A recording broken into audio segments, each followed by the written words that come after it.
शुरुआत शान नाम के लड़के से शुरू होती है, जो अपने शहर में फ्यूनरल का इंतज़ाम करता था और उसी से उसका घर चला था। ऐसे ही एक दिन शान के दफ्तर में वीणा नाम की लड़की आती है। वीणा की माँ की मौत हो चुकी थी और वह उसी के फ्यूनरल के लिए शान के पास आई थी।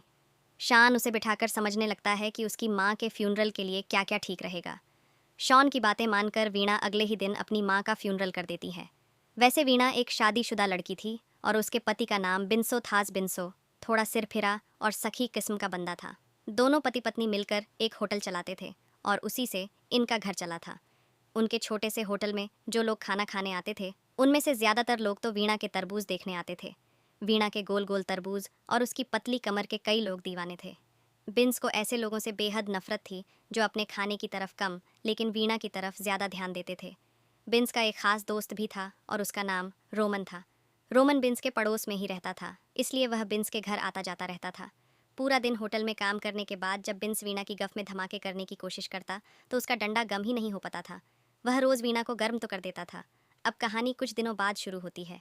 बिन्स और वीणा अपने होटल में काम कर रहे थे। काम करते करते बिन्स मसाले लेने स्टोर में चला जाता है।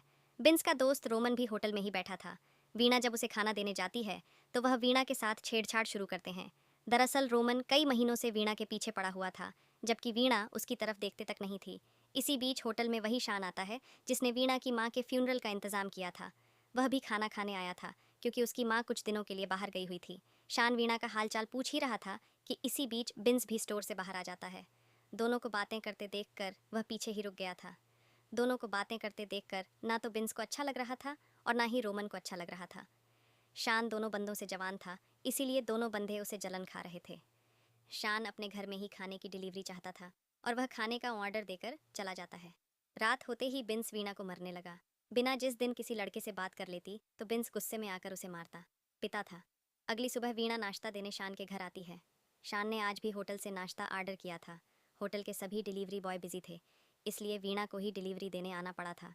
खाना देकर जैसे ही वीणा जाने लगी तो शान की नज़र उसके ज़ख्मों पर पड़ती है। वह जल्दी जल्दी उसे बिठाकर उसके ज़ख्मों पर दवा लगाने लगा। मुझे उससे पूछता है कि तुम्हें यह चोट कैसे लगी तो बिना कुछ नहीं बोलता और चुपचाप वहाँ से चली जाती है। कुछ देर बाद शान वीणा के पास उसे दवा देने भी आता है। दवा देने के बाद वह फिर से उसे चोट के बारे में पूछता है। इस बार वीणा उसे सब कुछ बताने लगते हैं, जो कुछ इस तरह से है। 1 साल पहले बिना अपना जिस्म बेचकर पैसे कमाती थी। ऐसे ही एक बार बिन्स भी उसके साथ रात गुजरता है। धीरे धीरे बिन्स को उसकी इतनी आदत पड़ गई कि वह रोज़ ही उसे अपने पास बुलाने लग गया। दरअसल बिन्स को बिना से प्यार हो गया था, जिस कारण वह वीणा को उसके मालिक से खरीदी लेता है। इसके बाद बिन्स वीणा से शादी कर लेता है। शादी के 3 महीना बाद ही बिन्स बीमार हो गया और इस बीमारी की सस्ती दवा ने उसके डंडे की गर्मी भी खत्म कर दी। बिन्सो अब बिना के साथ कुछ नहीं कर पाता था, जिस कारण वह पूरा बदल गया था और वह छोटी छोटी बातों पर वीणा को मरने भी लग गया था। वीणा की सारी बात सुनकर शान हैरान हो गया। वह उसे कहता है कि तुम्हें जब भी मेरी मदद चाहिए तो मुझे ज़रूर बताना। वीणा उसका धन्यवाद करती है, जिसके बाद शान वहाँ से चला जाता है। रात होते ही बिन्स फिर से वीणा को पीटने लगा। वीणा की चीज़ रोमन ने भी सुन ली थी और वह पीछे ही रखकर सब कुछ देखने लगा। वीणा को मारने पीटने के बाद बिन्स सोने चला जाता है और उसके सोते ही वीणा भागकर शान के पास आ गई।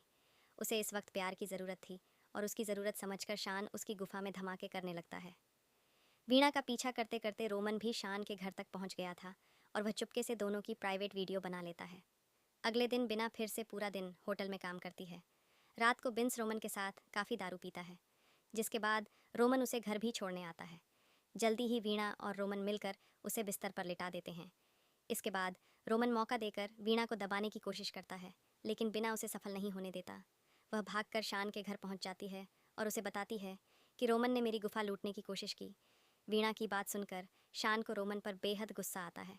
वह साले को मारना चाहता था, लेकिन बिना उसे रोक कर रहती है कि जब तक बिन्सो मुझे मारता रहेगा तब तक रोमन जैसे लोग मुझे परेशान करते रहेंगे। पहले तो शान उसकी बात का मतलब समझ नहीं पाता, लेकिन जब उसे समझ आती है तो वह हैरान हो जाता है। अगली रात वीणा जानबूझकर बिन्स को दारू पिलाने लगी और इसी बीच शान भी उनके घर आ जाता है।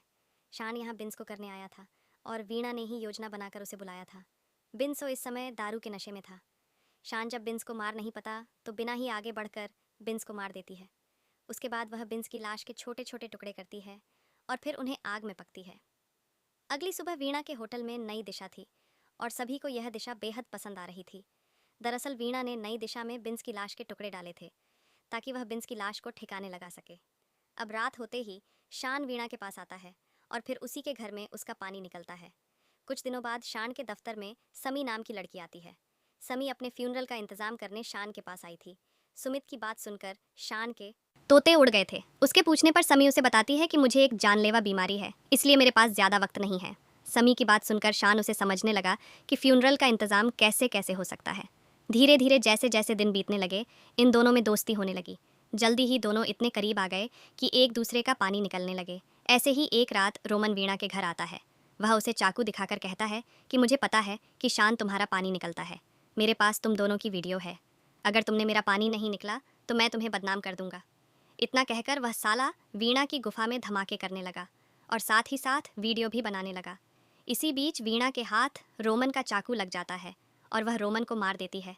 रोमन की मौत के बाद वह उसकी लाश के भी टुकड़े करती है और उन्हें भी पीकर लोगों को खिला देती है। अगले दिन शांत समय के साथ बाजार में घूम रहा था और वीणा उन दोनों को देख लेती है। रात को जब शान उसके पास आता है तो बिना उसे बुरा भला कहकर भगा देती है। जब शान वापस जा रहा था तो उसके हाथ रोमन का फ़ोन लगता है। फ़ोन में वीडियो देखकर शांत समझ गया कि वीणा ने रोमन को भी मार दिया है। कुछ देर बाद शांत समय के पास था और उसने उसे भी रोमन वाली वीडियो दिखा दी थी। वीडियो देखने के बाद सुमित पुलिस के पास जाना चाहती थी, लेकिन शान उसे रोकर बताता है कि अगर वह पुलिस के पास गई तो वीणा के साथ साथ पुलिस मुझे भी पकड़ लेगी। सनी को उसकी बात समझ नहीं आती। इसके बाद वह समी को सब बताता है कि कैसे उसका और वीणा का चक्कर चला और कैसे दोनों ने मिलकर वीणा के पति बिंस को मार दिया था। पूरी बात सुनकर वह उससे पूछता है कि अब तुम क्या करना चाहते हो। शान उसे बताता है कि मैं वीणा के पास जाकर उसे सब कुछ बंद करने के लिए समझाऊंगा। तुम्हें उसे वीणा के पास जाने से रोकते हैं। लेकिन शान को पूरी उम्मीद थी कि उसके समझाने पर बिना ज़रूर समझ जाएगी। जल्दी ही शान वीणा के पास आकर उसे समझने लगा कि तुम्हें रोमन को नहीं मारना चाहिए था। वह उसे सब बताता है कि मेरे हाथ रोमन का फ़ोन लग गया था। अगर वह किसी और के हाथ लग जाता तो तुम्हें पुलिस पकड़ लेती। उसकी बात सुनकर वीणा उसे अपने साथ चलने को कहती है ताकि वह दोनों दूसरे शहर जाकर रह सके, मगर शान सुमित को छोड़ना नहीं चाहता था। वीणा के बार बार समझाने पर भी जब शान उसकी बात नहीं मानता तो वीणा गुस्से में आकर उसे भी जान से मार देती है। इसी बीच समी भी शान के पीछे पीछे वीणा के घर पहुंच जाती है और यहाँ उसे शान की लाश दिखती है। वीणा भी जल्दी जल्दी सामने आकर उसे पर हमला कर देती है। देखते ही देखते दोनों लड़कियों के बीच लड़ाई शुरू हो गई। वीणा के पास हथियार था, इसलिए वह जल्दी ही सुमित को भी मार देती है। वीणा ने आज दो दो कत्ल कर दिए थे, यानी कल भी होटल में मांस बिकने वाला था। अगले दिन होटल में काफ़ी भीड़ थी क्योंकि आज भी वीणा ने बेहद स्वादिष्ट खाना बनाया था। ना तो पुलिस को कभी पता लगा कि बिना एक कातिल है और ना ही लोगों को कभी पता चल पाया कि वीणा उन्हें इंसानी मांस खिला रही है। बिना तो अपनी ज़िंदगी में प्यार और खुशियाँ चाहती थी और इसके लिए वह किसी भी हद तक जा सकती थी। शान का प्यार पाने के लिए उसने बिंस को मार दिया था और जब शान उससे दूर जाने की कोशिश करने लगा तो वीणा ने उसे भी मार दिया। इसी के साथ इस कहानी का यही अंत हो जाता है। हमारी वीडियो देखने के लिए बहुत बहुत धन्यवाद।